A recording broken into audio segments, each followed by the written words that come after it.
तुम्हारी पूर्वजनों की चेतना है। संकट आने पर इसे अपने हृदय से लगाना। 3 दिन और 3 रातों की यात्रा के बाद वे कालीबन के द्वार पर पहुंची। जंगल में घुसते ही हवा बदल गई।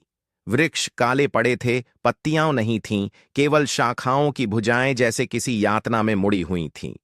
पक्षियों की आवाज गायब थी। घोड़े वापस मुड़ गए। आद्या ने अपनी तलवार को कसकर पकड़ा। सियोनी ने नेहाला का हाथ थाम लिया। अगर हमने यहां कदम रखा तो लौटना आसान नहीं होगा, आद्या बोली। तो हम रुक क्यों रहे हैं? नेहाला ने उत्तर दिया।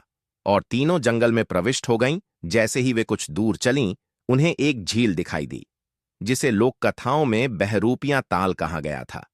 पानी इतना साफ था कि चेहरा आईने सा दिखता। पर तभी पानी की सतह पर लहरें उठीं और तीनों ने देखा। उनके प्रतिबिंब बदलने लगे।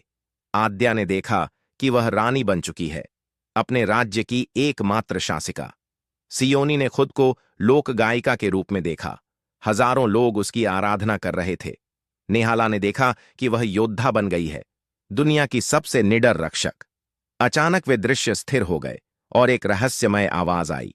जो तुम बनना चाहो वह बन सकती हो, पर उसके लिए अपना वर्तमान छोड़ना होगा। तीनों बहनें स्तब्ध थीं। क्या यह भ्रम था, परीक्षा या कोई शाप? सियोनी सबसे पहले पीछे हटी। मैं अपने स्वप्न को खोना नहीं चाहती, पर बहनों को छोड़कर कुछ नहीं चाहती, आद्या ने धीमे से कहा। राज्य का भार मैं तभी उठा सकती हूं जब मेरी आत्मा सच्ची रहे। नेहाला ने तीखी आंखों से जल में झांका। मैं बनूंगी योद्धा, पर अपनी नियति से, किसी छल से नहीं। तभी झील का पानी लाल हो गया और तीनों बहनें बेहोश हो गईं। जब होश आया तो वे एक गुफा में थीं।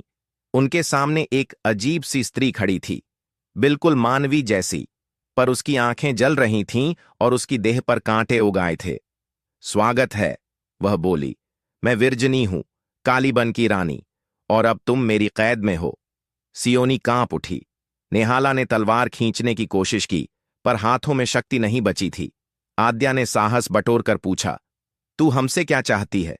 विरजनी मुस्काई। जो मेरे साथ हुआ था वही तुमसे करवाना चाहती हूं।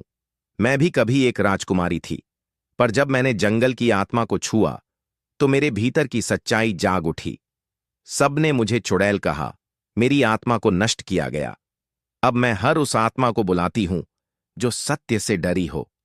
उसकी आंखों से खून के आंसू गिरने लगे। तुम तीनों में से केवल एक मेरी जगह लेगी, शेष 2 मिटा दी जाएंगी। तीनों बहनें स्तब्ध थीं।